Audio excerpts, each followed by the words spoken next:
Welcome to the Markowitz, Fenelon Bank, LLP video blog. So the Tax Cut and Job Act is probably the most sweeping tax reform that we've seen in the Internal Revenue Code since the Tax Reform Act of 1986. So you're talking the most sweeping changes in 30 years in tax laws. And excuse me, they are sweeping. We're looking at significant changes in tax rates.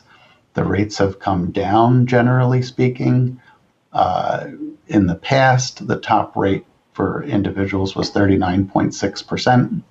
And for married filing joint individuals, that didn't apply until you were at about 400,000 of income.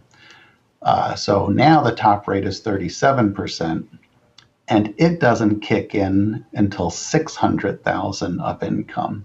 So basically, they've lowered the rates and they've made the brackets larger so that the amount of income that's taxed at a lower rate has grown. So the effect of those two changes reduces the effective tax rates for taxpayers. If you happen to be a C corporation where your entity pays tax at the corporate level, you're looking at a flat 21%. No more graduated rate brackets, just a flat 21% on all taxable income at the C Corp level. For the most part, you can't make an assumption that because of those reductions, everyone will pay less tax. It's estimated that the majority of people will pay less tax, but there are a number of other changes that could increase taxable income, which will offset some of the reductions in the tax rates as well. In the past, people and entities that were in the business of construction or manufacturing got what was called a DPAD deduction. It was a federal deduction. The state never allowed it or recognized it. And that deduction is now completely gone. What they've done in substitute for that is they've allowed what's called a qualified business income deduction. Some people refer to it as the Section 199A deduction. This is the most technical and complicated area of the law, without question.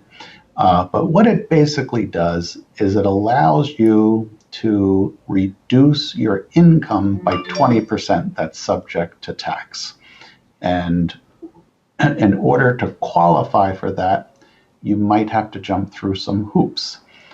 So what they've done is they've said, all right, well, if you're a single taxpayer and you're over 150,000, you need to jump through the hoops. If you're over 300,000 as a joint filer, you need to jump through those hoops. If you're below those income levels, you can pretty much get the 20% deduction. What it does, the significance of the 20% deduction is extremely important because if you happen to be a high income taxpayer and you're in the top bracket of 37%, if you can get your income to qualify for the 20% deduction, it reduces that 37% down to 29.6%. And I don't know about you, but I like 29.6% as my federal tax rate, much better than 37%. So you have to look at this part of the law with your accountant and CPA very closely, because you have to look at how you earn your income, where you earn your income from, what entities, and the type of income that's coming to you. If you have no net income, you have no 20% deduction. So what we do as far as planning is concerned is we take a look at the officer's compensation and we say, okay, in this particular example, the officer was pulling out $300,000 a year in W-2 compensation. we reduced it to $150,000. And we did that because $150,000 could be deemed reasonable compensation, and brought that 150 back to the net income of the S corp. Now that 150 will pass through to the individual return and qualify for the 20% deduction. Another example to look at might be rent. If you're paying rent to a real estate controlled entity that you have from your S corp, maybe you're paying too high a rent.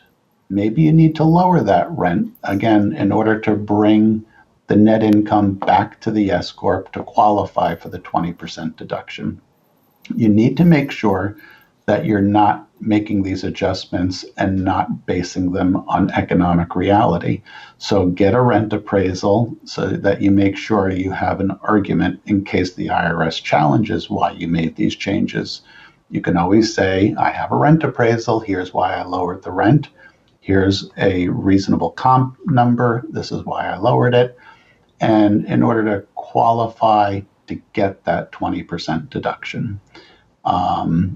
If you're over the income thresholds, and we talked about hoops that needed to be jumped through, you need to have W-2 wages at your entity level in order to get the 20% deduction.